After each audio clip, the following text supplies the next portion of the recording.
In June of this year, Kenya was thrust into a period of intense unrest that captured global attention.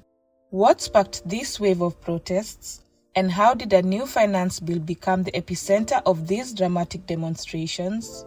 In this episode of Chronicles Revealed, we examine the origins and impact of these protests that erupted months ago. The finance bill, introduced with sweeping changes to taxation and economic policies, ignited widespread discontent across the nation. Economic pressures and political frustration culminated in severe clashes between ordinary citizens and law enforcement. Join us as we explore the events of June, the reactions of those affected, and the broader implications for Kenya's future. In Kenya, recent protests have surged in response to mounting economic challenges. Imagine a scenario where the cost of everyday essentials like food, fuel, and housing has skyrocketed, placing immense pressure on families trying to make ends meet. Inflation has intensified, turning previously manageable expenses into significant hardships for many, especially those facing job losses or stagnant wages. Small businesses and informal workers are also struggling as rising costs threaten their financial stability. This economic strain has sparked a wave of unrest, reflecting the deep frustrations and sense of desperation experienced by many Kenyans as they grapple with an uncertain future. Come along with as we delve into the causes and consequences of this significant unrest and explore the impact it has had on the lives of everyday citizens. Amidst the severe economic strain, political corruption has further intensified the crisis. Picture a scenario where critical funds intended for infrastructure and social services have been mismanaged and misappropriated. This misuse of public money has deeply eroded trust and ignited widespread anger across the nation. High-profile scandals and a lack of transparency regarding the handling of resources have intensified the frustration.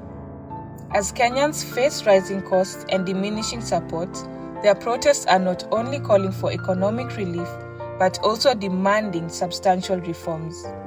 They are advocating for a transparent system where public funds are managed responsibly and where corruption is actively addressed.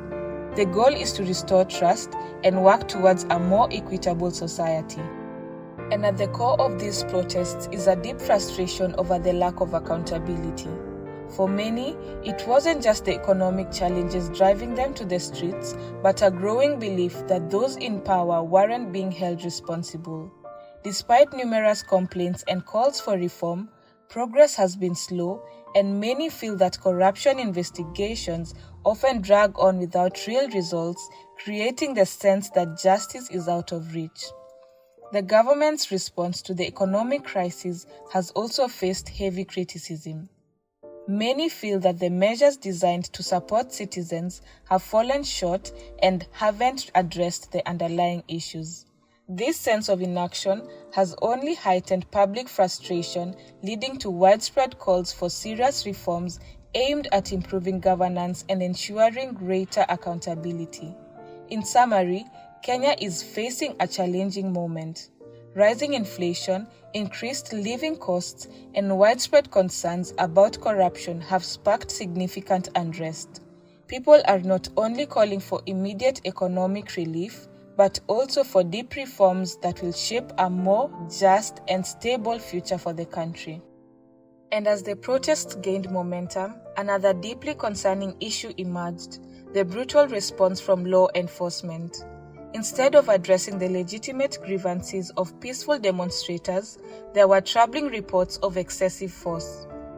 What initially started as calm protests quickly spiraled into violent clashes, with officers allegedly resorting to live ammunition, tear gas, and batons against unarmed citizens. Human rights groups and eyewitnesses captured these distressing scenes, revealing the severe injuries and tragic outcomes that followed. This aggressive crackdown sparked outrage not only within Kenya but across the globe, amplifying calls for urgent reform and greater accountability within the police force. As the protests unfolded, their impact was felt far beyond the streets. Kenya's business environment also took a significant hit. Picture major cities like Nairobi and Mombasa, where the usual hustle and bustle came to a halt as shops, markets, and service providers were forced to shut down amid the unrest. These disruptions were severe, with reports of property damage, looting, and vandalism adding to the chaos.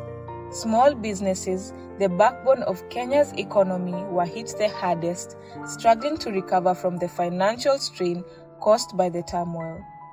This instability has shaken investor confidence and could have long-lasting consequences for the country's economic growth.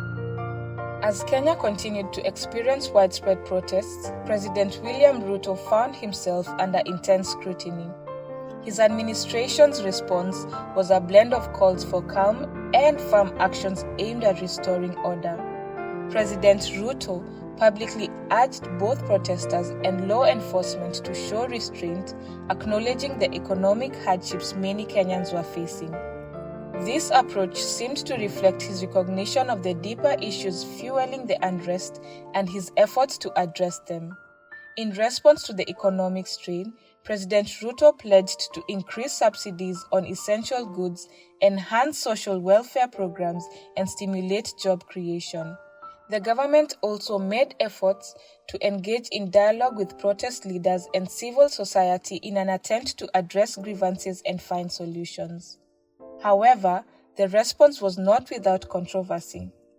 Heightened security measures, including the deployment of additional police forces and the imposition of curfews, were criticized as heavy-handed and some believed only escalated the tensions. Reports of excessive force, such as the use of live ammunition and tear gas, sparked widespread outrage. Critics argued that the administration hadn't done enough to condemn these abuses, leading to demands for independent investigations and increased accountability.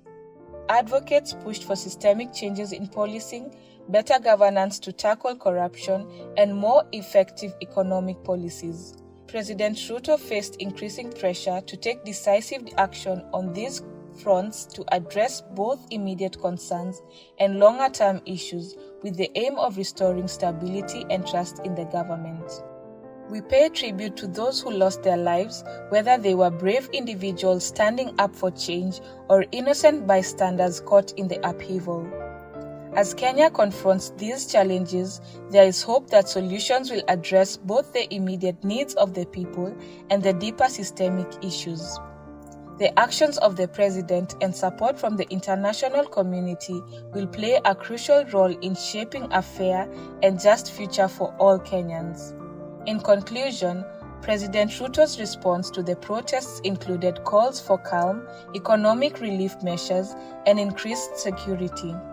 However, his administration faced significant criticism over its handling of police brutality and the perceived shortcomings in its approach. These events highlighted the pressing need for greater transparency, accountability, and real reforms to ensure a more just and stable future for Kenya. Thank you for watching and for joining us in exploring this critical issue. If you found this video insightful, please like, share, and subscribe to stay updated. Your support helps us continue to bring important stories to light. Until next time, stay informed and stay safe.